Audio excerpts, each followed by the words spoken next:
The situation is calm outside Luthuli House ahead of much-anticipated media briefing by the suspended leaders of the ANC Youth Wing, and President Zuma has called on business people from Oman and South Africa to take advantage of the opportunities presented by both countries. Ambusiswa Khadebe with the latest news update.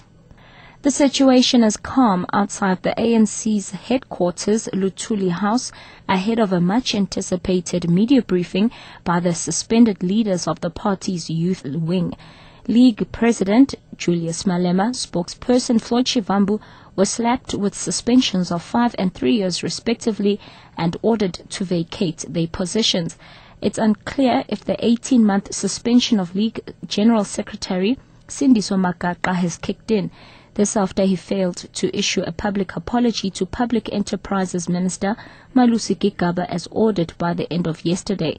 3 other Youth League leaders will also reveal if they will appeal their suspensions of 2 years each, suspended for 3 years. Thulasizwe Simelane reports. In sharp contrast to the heavy police presence around Luthuli House for last week's announcement of the disciplinary committee's verdict, only a couple of police cars are parked in the vicinity today. There's also no sign of any grouping of people gathering anywhere near the ANC headquarters. No road closures have been effected and traffic is flowing freely. Inside Luthuli House, focus will be on the grounds of appeal to be outlined by the suspended Youth League leadership. Thulasizwe Simelane, SABC News, Johannesburg. The ANC Youth League media briefing will be broadcast live on SABC2, SABC Public Service stations and streamed live on www.sabc.co.za/news from 11 a.m.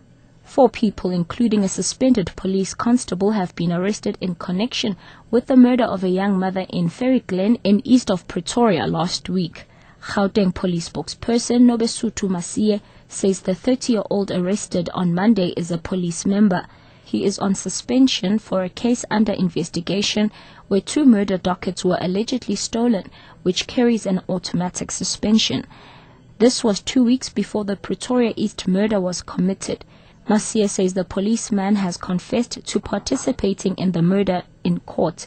26-year-old Chanel Henning was shot dead while driving home after dropping off her child at a pre-primary school in Manitoba Drive last Tuesday.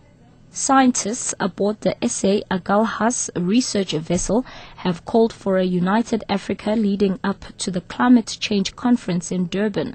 COP17 kicks off at the end of the month and will see heads of state gather to discuss the extreme increase of change in global weather patterns. In preparation, scientists together with academics, students and journalists have been in dialogue from Cape Town to Durban in order to bring awareness to this global event.